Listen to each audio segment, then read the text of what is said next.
imagekhabar.com।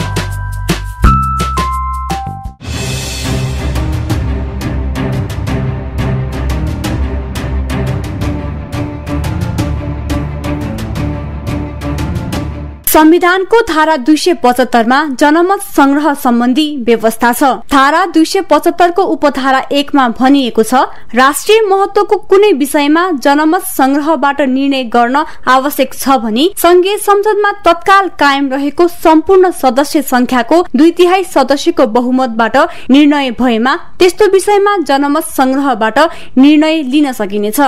यो व्यवस्थाबाट के प्रश्न हुन्छ भने पहिलो जनमत संग्रह गर्ने विषय राष्ट्रिय महत्वको हुनुपर्छ।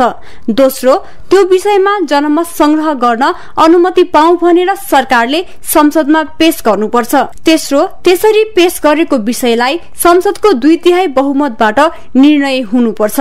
यसैगरी धारा 275 को उपधारा 2 मा जनमत संग्रह र तत्सम्बन्धी अन्य व्यवस्था संघीय कानून बमोजिम हुनेछ भन्ने उल्लेख छ। यसकारण चौथो शर्त हो त्यस्तो कानून बन्नु पर्दछ जुन अहिलेसम्म बनेको छैन। तर यसको अर्थ जनमत संग्रह कहिल्यै कुनै पनि विषयमा हुनै सक्दैन भन्ने होइन। संविधानमा जनमत संग्रहको व्यवस्था भएपछि अवश्य पनि हुन सक्छ, तर त्यसका लागि संविधानमा जटिल व्यवस्था भएकाले अहिले जनमानसमा चर्चा भए जस्तो जनमत संग्रह सजिलो विषय होइन।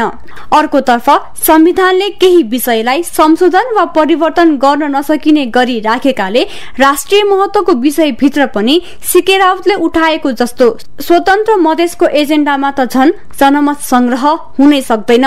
संविधानको धारा 274 मा संविधान संशोधनको प्रावधान राखिएको छ, जसको उपधारा 1 अनुसार नेपालको सार्वभौम सत्ता, भौगोलिक अखण्डता, स्वाधीनता र जनतामा निहित सार्वभौम सत्ताको प्रतिकूल हुने गरी संविधान संशोधन गर्न सकिने छैन। यो व्यवस्था बमोजिम पनि स्वतन्त्र मधेसको माग सार्वभौम सत्ता, भौगोलिक अखण्डता विरुद्ध भएकाले त्यस्तो विषयमा जनमत संग्रह हुनै सक्दैन। संविधानविद चन्द्रकान्त ग्यावली संविधानले परिकल्पना नै नगरेको विषयमा जनमत संग्रह भनेर हल्ला गर्नुको कुनै तुक नरहेको बताउनुहुन्छ। राष्ट्रिय महत्वका विषय के हुन् भन्ने पनि सरकारले आइडेन्टिफाई गरेको अर्थ छैन। संसदले जन्म संग्रह यो विषयमा गर्नुपर्छ भनेर भनिसकेको अर्थ पनि छैन। र जन्म संग्रह राष्ट्रिय महत्वको यो विषय हो भनेर संसदले भने त्यहाँ निर्णय गरेर 2/3 बहुमतले पारित गरेको अर्थ पनि छैन। र जन्म संग्रह भनेको राष्ट्रिय महत्वको विषयमा यदि चाहिँ संघीय संसदलाई लाग्छ भने त्यो महत्वको विषय के हो, त्यो विषय चाहिँ संघीय सरकारले आइडेन्टिफाई गर्छ। त्यसलाई आइडेन्टिफाई गरेर पहिचान गरिसकेपछि बल्ल संघीय संसदको 2/3 बहुमतबाट निर्णय गरिसकेपछि जनतामा चाहिँ जन्म संग्रहमा जाने हो। जन्म संग्रहले चाहिँ संविधानको परिकल्पना राष्ट्रिय महत्वको विषयमा मात्रै परिकल्पना गर्छ। सामरिक महत्वमा होला या सन्धि सम्झौताको अवस्थामा होला, यी कुरामा हुन सक्छ। तर जन्म संग्रह चाहिँ राष्ट्रको स्वाधीनता, सार्वभौमसत्ता, अखण्डताको विषयमा चाहिँ यो संविधानले परिकल्पना नै गरे। यो परिकल्पना नगरेको विषयमा जन्म संग्रह हुन्छ, जन्म संग्रह मार्फत चाहिँ मधेस छुटिन्छ भन्ने मलाई लाग्दैन। यो विषयमा सरकारले सार्वजनिक कार्यक्रमहरूमा प्रश्न पार्दै हिँडे पनि बैठक डाकेर आफ्नै पार्टी पंक्तिलाई बुझाउन सकेको छैन। पार्टीले सरकार सञ्चालन गर्नुपर्नेमा सरकारले निर्णय गरेपछि मात्र पार्टीले थाहा पाउने अवस्था आउँदा पार्टीभित्रै आलोचना भइरहेको छ।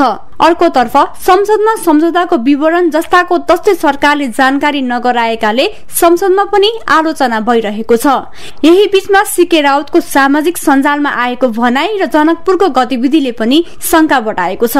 संविधानले निषेध गरेको विषयमा सरकारले समेत सहमति गर्न नसक्ने हुँदा सरकारको नियतमा पनि त्यति धेरै शंका नगरौं। मात्र परिस्थितिले शंका उब्जाएकाले परिणामका लागि भने पर्ख र हेर नै गर्नुपर्ने भएको छ। तर पनि जनमत संग्रह संविधान बमोजिम सजिलै गरिने विषय होइन भन्ने बुझ्न र बुझाउन जरुरी छ।